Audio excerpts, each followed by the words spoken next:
I'm Diana. I flew all the way to Italy believing I was helping organizing my mother's birthday tour, only to discover I had been quietly erased from my own family, seat by seat, line by line, face by face. The role I had carried for months was handed to someone else. My presence disappeared from the video presentation. At one point, they even said outright that I didn't belong. So I canceled the entire European tour because every contract carried my signature. But the truth is, none of this really began in Florence. It started years earlier, in quiet pauses, in sideways glances, in the small secrets no one believed I would ever uncover. How does a mother slowly erase her own daughter? And how do you keep standing upright when the people you love decide to act like you're invisible? The night air in Florence was warm and heavy, the kind of Tuscan summer heat that clings to your skin like a blend of silt and sweat. I stood just outside the rooftop restaurant while my family walked ahead of me in a slow stream, their laughter drifting forward as if I had never existed behind them. No one turned back, not even Callum. We were in Florence to celebrate Odessa's 70th birthday, my mother's grand European birthday tour, scheduled down to the last minute.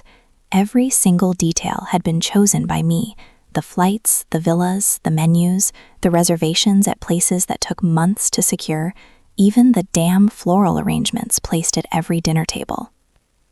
The entire trip had been funded through my company as a gift. Apparently, even that didn't guarantee me a seat. I looked across the long dinner table set beneath delicate strings of warm lights and surrounded by manicured olive trees planted in large stone pots. Each place setting held a name card written in elegant gold calligraphy. I scanned them slowly. Once. Then again. My name wasn't there. My stomach didn't drop. My hands didn't shake. That would have meant I was shocked. "Sweetheart," Odessa said when I stepped a little closer. Her voice had that same sugary sharpness it always carried, the kind that convinced strangers she was graceful and refined. "Maybe you're tired. You don't need to stay for the whole dinner." There it was, a sentence wrapped neatly in kindness but designed to quietly push someone out of the room. Callum cleared his throat without fully lifting his head. "Maybe someone miscounted," he said half-heartedly. His arm brushed lightly against Vivian's, his new companion. She glanced up once, then looked away again. "Miscounted. You don't accidentally miscount your own daughter when there are only 13 seats at the table." I looked again. Every place card sat perfectly aligned, napkins folded with careful precision, wine glasses already filled with a deep ruby red. The table was flawless. It was always flawless when I arranged it. Except tonight. Tonight there was one deliberate absence. I nodded slightly and stepped away before my voice could betray me. Inside the narrow hallway that led toward the staff preparation area, I paused, unsure whether I needed to catch my breath or scream. A server approached me cautiously. "Marco," I remembered his name from the planning meetings. "Senora Halden," he said quietly, lowering his voice and glancing toward the dining area. "Your name was on the seating chart this morning. I saw it myself. But this afternoon, a new version arrived. Your name was removed." He hesitated awkwardly. "I'm sorry." The apology landed softer than I expected, almost as if he didn't believe I would be surprised. And honestly, I wasn't. Not completely. I nodded and whispered a quiet thank you. Then I turned toward the tall mirror mounted beside the wine cabinet. The woman staring back at me looked composed. My hair was pinned perfectly. My dress fit exactly the way it was meant to. My lipstick was bold enough to hold attention without looking dramatic. Every detail had been chosen carefully to make it clear that I belonged here. And yet there was no seat. This wasn't the first time my mother had cut me out. Not like this exactly, but Odessa had perfected the art of exclusion over years, each moment small enough to deny, but sharp enough to leave a scar. When I was 11, she invited every cousin to New York to see the Nutcracker for Christmas except me. Her excuse had been simple. "You had the flu, darling." Except I didn't. I had a spelling bee that weekend. When I was 17, she told me Callum wasn't someone I should take seriously. When I was 29, she made sure our wedding photographer captured more images of her than of the bride. I had always been just slightly outside the frame. And now, at 38, here it was again. I was still standing just beyond the picture. I walked back toward the dining area as the sound of glasses clinking and laughter drifted toward me in waves. They were already halfway through a toast. Odessa lifted her champagne flute, smiling like a woman being crowned queen in the final act of a fairy tale. I stopped behind Callum's chair. He didn't turn around. I waited until the laughter softened, until the quiet crept slowly across the table like a warning. "Seems I'm not family," I said. My voice wasn't loud. It wasn't soft either, just steady. 12 heads turned. Vivian blinked quickly. Odessa's smile flickered. Callum's shoulders tightened. That was the one line they hadn't rehearsed for. No one reached toward me. No one stood up. No one said my name. So I turned and walked away. As I passed the servers, one of them nodded at me, not with pity, with recognition. And strangely, that small gesture was the kindest thing anyone had offered me all evening. I didn't cry. I didn't curse. I simply stepped into the elevator alone, still wearing the dress I had paid for to attend a dinner I was never meant to sit at. When the doors closed, the quiet wrapped itself around me completely. "Seems I'm not family," I said again, my voice as steady as the silverware I had chosen myself for a seat that was never meant for me. I didn't cry after leaving the rooftop, but I didn't sleep either. My suite at the Grand Palazzo looked exactly the way I had designed it to. Elegant crown molding, floor-to-ceiling windows overlooking Florence, a king-sized bed arranged with almost military precision. And yet the room felt like a cage. I stood at the balcony railing watching the Arno River stretch through the city, glowing softly under the Tuscan moonlight. But in my mind, I wasn't seeing rivers or bridges. I kept hearing Odessa's voice repeating those words. "Maybe you're tired, sweetheart." That's the kind of sentence people use when they've already decided you don't belong. I pulled out my tablet and opened the itinerary. Page after page. My name appeared everywhere. My initials marked beside vendor approvals. Emails from my staff cross-referenced with contracts and schedules. Every detail of the tour carried my fingerprints. And still somehow I had become invisible. The next morning, an envelope slid quietly beneath my suite door. Cream-colored cardstock with gold trim. The press itinerary. I didn't remember asking for it. Inside was the schedule for the week's media events, interviews, photo shoots, the official press walk planned for the gala entrance. I scanned the pages. My name wasn't there, not even in the credits as the event producer. But Vivian's name appeared twice, once labeled as Odessa's legacy partner, and again listed as brand liaison. I picked up my phone and called Marco, my publicist, without hesitation. He answered on the third ring. "Diana? Hey, look, I thought..." He stopped mid-sentence. "Odessa told me you weren't interested in the press portion this time. She said you wanted to stay behind the scenes." "She said that?" I asked. "That's what I was told," he replied. "I assumed you approved it. She mentioned you were feeling overwhelmed." Overwhelmed. That was a new one. Last month, she called me controlling. During a vendor call last year, it was too ambitious for someone without a PR background. I didn't raise my voice, didn't defend. I just thanked him and hung up. Later that afternoon, I walked into the conference suite to review lighting for the birthday tribute. Vivian was already at the podium trying out angles in front of a small AV crew. She looked radiant. Perfect waves, lipstick that matched her blazer, hands moving like she belonged there. I stepped closer and asked the coordinator where the speaking notes were. He handed me a folder labeled Vivian Keynote. Odessa walked in just as I opened it. "Oh, Diana." She smiled like this was all perfectly reasonable. "I thought we talked about this. Vivian's taking the toast this year. She's got a fresh voice, something that connects with the younger generation. You know how the press loves that." I don't remember nodding, but I must have. That's what people like her count on. You freezing just long enough for them to move on. I excused myself and went back to my suite, where I opened the bottom drawer of my luggage and pulled out the leather-bound journal I hadn't touched in months. On a blank page, I wrote, "They don't just want me gone, they want me forgotten." Then I underlined it. A memory crept up before I could push it down. I was 8. Odessa had helped organize a holiday recital at my school. I was assigned the opening monologue, a silly but sweet poem about snowflakes and winter wishes. The night before the show, she took me aside and said, "I've moved your part to Jenny. You're strong enough to handle disappointment. She isn't. I'd smiled. I always did. That's what good daughters do. Until they don't. I stood in front of the mirror and whispered, "You're not 8 anymore." And I meant it. The game had changed, but the players hadn't. Odessa still pulled the strings. Vivian was happy to dance. Callum stayed just detached enough to keep his conscience intact. But me? I was done waiting for a seat. If they were rewriting the family narrative, they'd soon remember. I was the one holding the pen. I stayed quiet, but I didn't disappear. That evening, I arrived at the hotel ballroom earlier than scheduled. The chandeliers had just been lit, and the scent of polished marble still clung to the air. Tech crews were adjusting spotlights. The AV table was a mass of cables, screens, and someone's half-eaten biscotti. I moved through the room like I belonged there. Because I did. Because I built this. Every fabric choice, every lighting cue, every inch of ambiance had my signature beneath it, even if no one could see it. Marco spotted me and gave a quick nod. "We're loading the final tribute video. Want a preview?" I answered with a short yes and folded my arms. My posture said professional detachment. My heart said, watch carefully.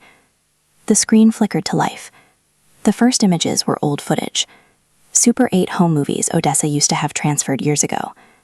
There I was, age 6, clinging to her skirt during a museum gala. Then on a pony at a family ranch event. School photos, birthday cake moments. My throat tightened, not because of nostalgia, because I could feel what was coming, and I was right. By the halfway point, I vanished. The rest of the montage was Odessa's recent triumphs, awards, interviews, photo shoots, and in every public frame beside her, Vivian shaking hands with charity partners, laughing backstage with Odessa, accepting flowers at a fashion event. My mother's voiceover played like a eulogy to herself. I've always believed legacy is about who stands beside you, not just where you've been, but who you trust to carry the light forward. I didn't blink, not once. Instead, I turned to the AV tech and said, "Can I see the cue sheet for the slideshow?" He handed it to me, a laminated checklist, color-coded. Segment 1, Odessa Early Vision. Segment 2, Odessa plus Protégé. Segment 3, Odessa Legacy Speech, Vivian Live. There was no Segment 4, no mention of me, not even as a producer, not even as background. This wasn't a tribute.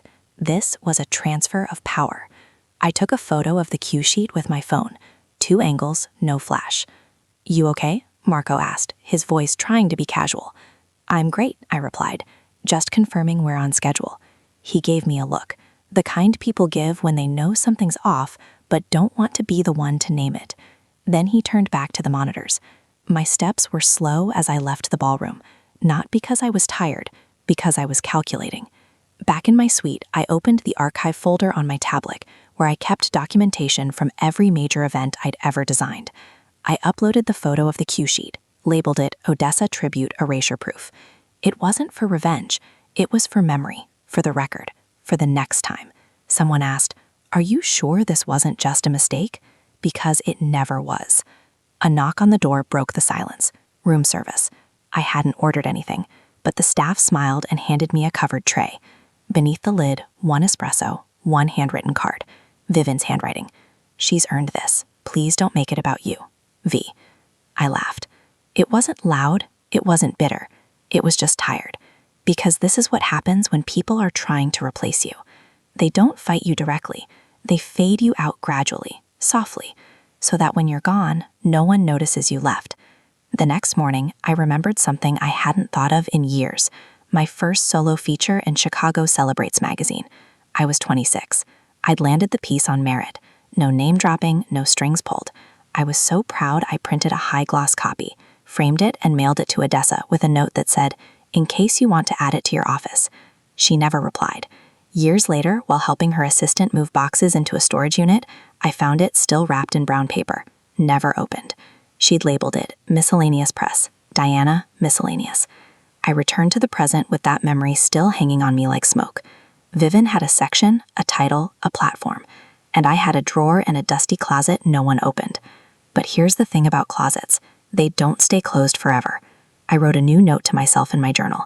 If they were trying to delete me quietly, I would make my return loudly. You can't erase someone who built the foundation under your feet. I repeated that sentence like a mantra as I stepped out of the elevator heading back to my room. But the second the door slid open, I froze. Callum and Vivian were standing directly outside my door, laughing about something, wine glasses in hand. Her fingers trailed lazily down his sleeve. His back was turned toward me, but hers wasn't. She saw me immediately, smiled. "Long day?" she asked, her tone sweet like syrup poured over something spoiled. I didn't answer, just slipped past them, unlocked my door, and stepped inside. As the latch clicked shut behind me, I stood there a full minute. No breath, no thought, just stillness so tight it hurt. That placement wasn't coincidence. The next morning, I made my way down to the concierge. I asked as calmly as I could if a room change might be possible, something a little more removed. The young woman at the desk hesitated, typing quickly, then smiled that practiced hospitality smile. "I'm afraid that might be difficult, Miss Halden." Mrs. Halden requested all family suites to be kept close together for unity. "It's part of the VIP coordination list." I nodded slowly. Of course she did. It wasn't just the room beside mine. To my right were two other doors. Odessa's personal glam team, the press liaison suite. I was surrounded, like a buffer, or a wall. That night, after confirming final logistics with the restaurant, I returned to find the hallway dim and too quiet. I stepped into my room and immediately heard them. Muffled laughter, clinking glass, a chair scraped tile just on the other side of the wall. I tried turning on white noise. It helped but didn't erase the sound of Vivian's voice rising in mock surprise, Callum's chuckle answering back. I didn't miss the marriage. I missed the version of myself who still believed it had been real. I laid in bed, staring at the ceiling. Odessa had once said, "Marriage is about strategy, not sentiment. You learn that if you want to survive." I was 22 when she said it, 1 month before our engagement party. I thought she was being cynical. Now I think she was being honest. The next morning, I opened my door to head down to breakfast. As I did, I noticed a crisp envelope resting against Vivian's door. I picked it up out of instinct, then saw the labels stamped in gold. "Dinner with Odessa, inner circle only." No envelope had come to me. I turned it over slowly. Vivian's name was on the seal. Just then her door opened. "Oops, didn't mean to eavesdrop," she said, taking the envelope from my hand without hesitation. "It's just a small thing. Really, more for people who understand where the legacy is heading." I stared at her for a beat too long. She didn't blink. I didn't reply. I didn't need to. I turned away, walked down the hall, and ordered a black coffee so bitter it made my teeth sting. Then I returned to my room, opened my laptop, and began reviewing the event's legal paperwork. Not for changes, for leverage. Because this wasn't just about speeches and seating charts anymore. They were trying to build something new without me. Pretend I was never the one who taught them how to throw a gala, how to win a crowd, how to make a legacy shine. But I've been behind the scenes long enough to know there's no spotlight without someone managing the electricity. I wrote a new line in my journal, underlined twice.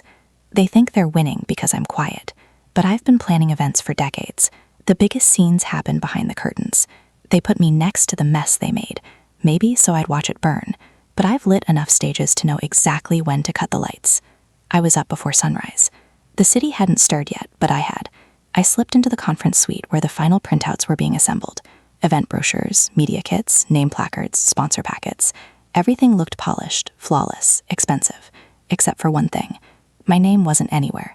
Not under executive event producer, not in the team acknowledgements, not even in the back credits where they usually thank the florist and transportation vendor. It was like I never touched the event, and I had touched everything. I didn't say a word. I took one of the brochures and tucked it under my arm like a case file.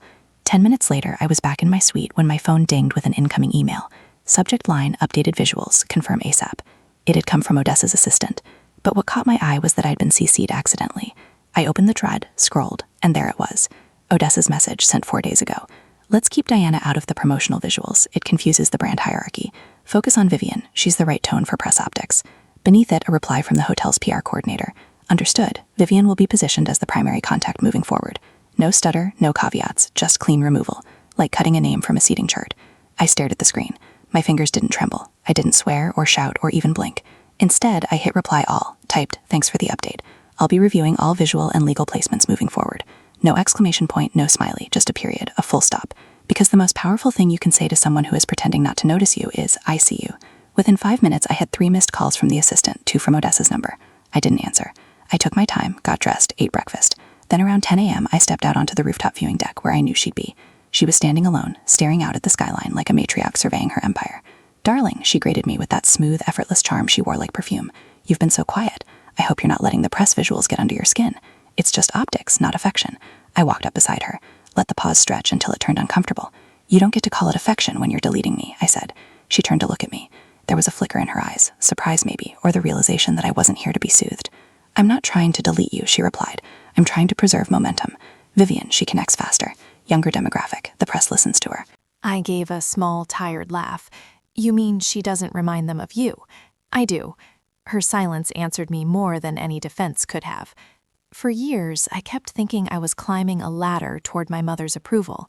But now, standing there beside her, I realized it had never been a ladder. It was a treadmill, and she'd been controlling the speed the whole time. I stepped back. "You built this story, Mother," I said softly. "Just don't be surprised when it stops going your way." I walked away without another word. Later that afternoon, I was in the hotel's business center, printer humming beside me, confirmation emails open on the screen, copies of contracts, invoices, deposit receipts. My company had fronted more than half the trip. Every arrangement carried my name. I filed every document into a secure drive, marked it contingency plan, held in events. Because if they wanted a legacy without me, they'd build it without my support. If erasing me was part of their legacy plan, then they shouldn't have built it on my signature. I closed the last contract folder, locked the door to the hotel's private meeting room, and opened my laptop with a clarity I hadn't felt in years. The screen lit up, and so did my purpose. Every vendor was listed neatly in the event itinerary spreadsheet, color-coded, cross-referenced, designed by me. Every payment confirmation was tied to Halden events. Every contact had my signature. They could cut me from the stage, but they forgot one thing. This production existed because I built it, and I could unbuild it.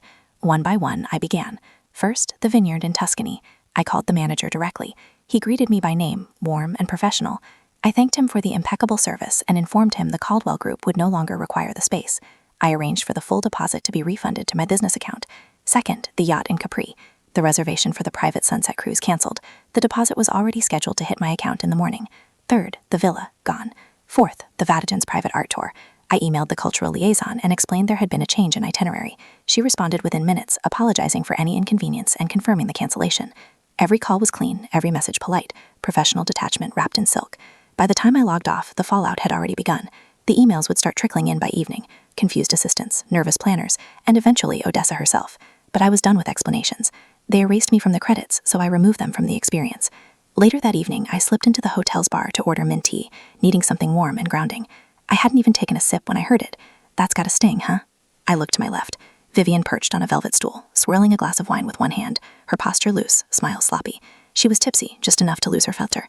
She took another sip, leaned in like we were old girlfriends. "Odessa said I'd be her public face going forward," she whispered, voice sticky with pride. "The whole legacy thing, the gala, the press, it's kind of poetic, right? You set the table, I just get to sit at the head of it." I didn't flinch, I didn't blink, I didn't respond. She smiled like she'd won something, and that told me everything I needed to know. I left her there in her little moment of imagined victory and returned to my room. No tears, no speeches, just a pen in my hand and a journal half full of clarity. "This isn't revenge," I wrote. "This is release." Then I drafted a short internal memo to my legal team at Halden Events. Effective immediately, place all current and future Caldwell-related engagements under legal review. No services are to be rendered without written reapproval. I hit send. Then I stood, walked to the window, and watched the lights of Florence begin to glow against the dusky sky. It was almost time. I opened the garment bag and pulled out the navy velvet gown I'd brought for the gala. It wasn't flashy. It wasn't designed to be noticed, but it fit like armor. I dressed with precision. No panic, no shaking hands. Then I picked up my phone and called Marco, the maitre at the rooftop restaurant. "Hi, Marco. It's Diana Halden," I said calmly. "Can I stop by for 5 minutes before tonight's event begins?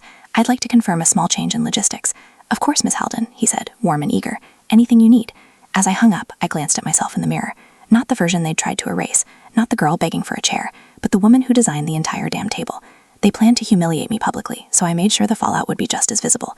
From the quiet shadows near the kitchen alcove, I watched the show unfold exactly as they rehearsed it. Candlelit tables, designer gowns, champagne flutes raised high. Odessa stood center stage, resplendent in emerald silk, a forced youthfulness clinging to her posture. The applause rained over her like confetti. Vivian sat at her right hand, smiling with the soft humility of someone who knew they were being handed something they hadn't earned. She leaned in as Odessa spoke, nodded on cue, laughed when prompted, like a well-trained echo. My name wasn't on the guest list, not even as a footnote, but I was here, watching every moment, every speech, every lie served on a silver tray. Marco glanced at me from the corner. I gave him the slightest nod. As dessert arrived, a towering Millie Fogli, Odessa insisted be flown in from Milan, Marco approached the table. He leaned down and murmured something into her ear. I saw her blink, then frown. She waved him off. Marco stepped back, respectfully persistent. This time he spoke a little louder, just enough for a few heads to turn. "I'm sorry, Mrs. Halden, but we'll need a new form of payment to continue service. The previous guarantee has been revoked." Odessa gave a brittle laugh. "That's absurd. Use the corporate card." We tried. It declined. The room shifted. Laughter paused. Forks clinked against china. Odessa's face drained of color just slightly, but enough for those who knew her to notice. She reached for her purse, realized she didn't have it. Richard, one of her board allies, leaned in. "Is there a problem, Odessa?" I watched the edges of her world begin to fray, and I said nothing. I slipped out before the entire structure buckled under the weight of its own arrogance. There was no need for me to stay.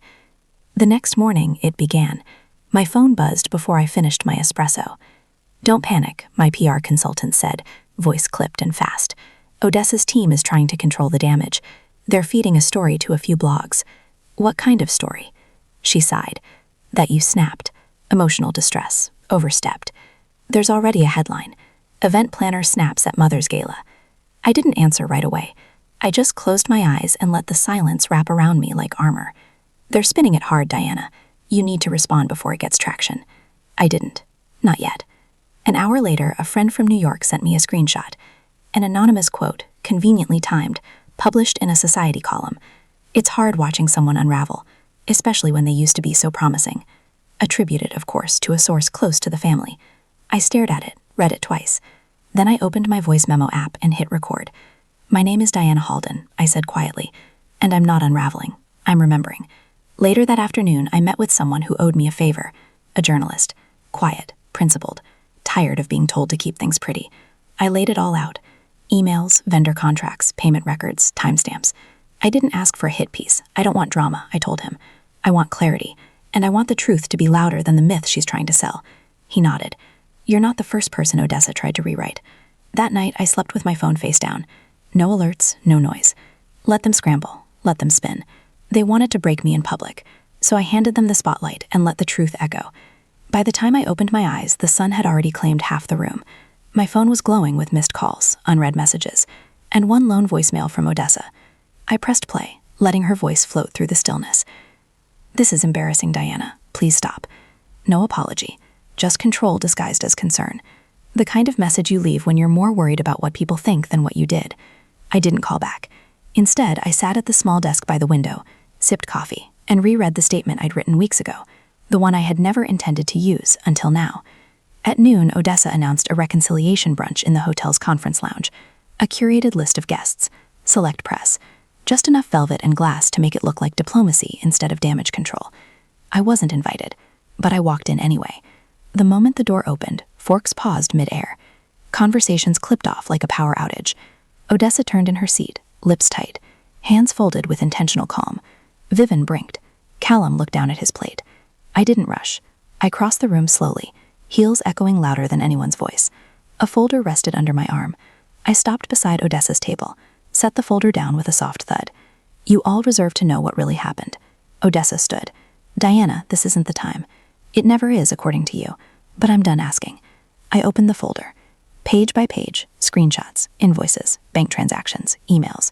Each one printed in crisp black ink. Each one tracing the erasure. Subtle, deliberate, strategic.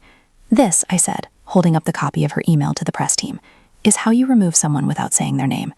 I didn't yell. I didn't cry. I just read. "This is what erasure looks like when power fears accountability. And this," I lifted the last page, a vendor cancellation confirmation, "is what consequence looks like when someone finally says no." Silence. Odessa tried to smile, but her voice wavered. "We're family, Diana. You're blowing this out of proportion." "Are we?" I told it my head. Then why was I never allowed to speak without being edited? A few guests exchanged glances. One journalist quietly tapped record on their phone. Callum stood and left the room. Vivian powled but stayed seated. Odessa's expression cracked. Not rage, not regret, just something brittle breaking beneath the surface. I closed the folder. I don't need a seat anymore, I said. I brought my own table, and I don't need an apology, just distance. I turned to leave but paused at the door. You can keep the spotlight. I'll keep my name. And I walked out. No applause, no cameras, just a hallway echoing with the sound of my heels and a future I wasn't afraid to walk into. Some stories don't need a sequel, just a clean ending signed in your own handwriting. I left Florence without fanfare. No dramatic exit through the lobby, no teared glances back at the hotel facade. Just a silent one-way ride to the airport, my luggage packed with dignity instead of souvenirs. At the Alitalia counter, I upgraded to first class, using points my business had earned over a decade of flawless events. No guilt, no hesitation. From the plane window, the city unfolded below. Rooftops like patchwork, history baked into stone and sun. But I didn't feel nostalgic. I felt free. I didn't check my phone, not because I was avoiding the chaos, because I already knew how it ended. The moment I stepped into my apartment back in Chicago, I noticed the difference. Not in the furniture or the air, but in myself. The old version of me would have unpacked and organized within an hour. This time, I let my suitcase sit. I made tea, turned on Miles Davis, and watched the rain dance across the windows. Peace doesn't always arrive with a bang. Sometimes it just stops asking for permission. A few days later, emails started trickling in from vendors across Europe. Odessa's team hasn't responded to balance requests. We were told you weren't involved anymore. That seems to be incorrect. Another wrote simply, no one wants to guarantee her events now. Too much drama, too little honor. I said nothing, just archived the messages and moved on. Then an envelope arrived, handwritten, no return address. Inside a short note. I regret how this was handled. You are stronger than I gave you credit for. No love, no mom, just Odessa. It was the closest thing to an apology I would ever get. I didn't frame it, didn't burn it. I tucked it into the back of my journal, where unfinished things go. A week later, gossip sites lit up with a blog post from an anonymous industry insider. They used me, told me to smile, wear her colors, speak her script. I wasn't her daughter. I was just convenient. Everyone assumed it was Vivian. She denied it publicly, but disappeared from Odessa's events afterward, quietly, completely. Some legacies crumble with scandal, others just fade. 6 months passed. I found myself standing on a sunlit terrace in Positano, clipboard in hand, finalizing florals for a celebrity's daughter's wedding. The air smelled of sea salt and lemon trees. The laughter behind me was real. A junior planner leaned close and whispered, "You're the woman who walked away from that family in Florence, right?" I didn't answer, just smiled. Some names you earn, some names you reclaim. Later that night, I opened my journal. The first entry, once filled with confusion and fear, now had a new line beneath it. They tried to unname me. I renamed myself. Healing isn't about forgiveness. It's about not waiting to be forgiven. It's the power to rewrite your own ending, without permission, without applause, just the sound of your own pen on paper. You can rebuild your legacy, but only if you're brave enough to walk away from the one that broke you. Before I go, let me leave you with this. I used to think family loyalty meant staying quiet, enduring, playing the role someone else wrote for you, just to keep the peace. But here's the truth I learned the hard way. Peace that cost you your identity isn't peace, it's erasure. Sometimes the most courageous thing you can do is walk away from a place you were expected to shrink and grow somewhere else on your own terms. If you've ever felt invisible in your own family, if you've ever been made to feel like your presence was optional, let this be your reminder. You don't have to stay where you're not seen. You are allowed to redraw your boundaries. You are allowed to reclaim your name. You are allowed to start over, no matter how late in the story. Now, I want to hear from you. Have you ever had to step away from people you loved in order to finally love yourself? Do you think forgiveness always needs to be spoken, or can it live quietly in your decision to move on? Let me know in the comments. Drop a 1 if this story touched something in you, or tell me where you're watching from. If it didn't speak to you, that's okay too. Tell me why. I read every comment, and if you want to hear more stories like this, real, raw, human, don't forget to subscribe. There's always another chapter, and you might just see yourself in the next one. Thank you for being.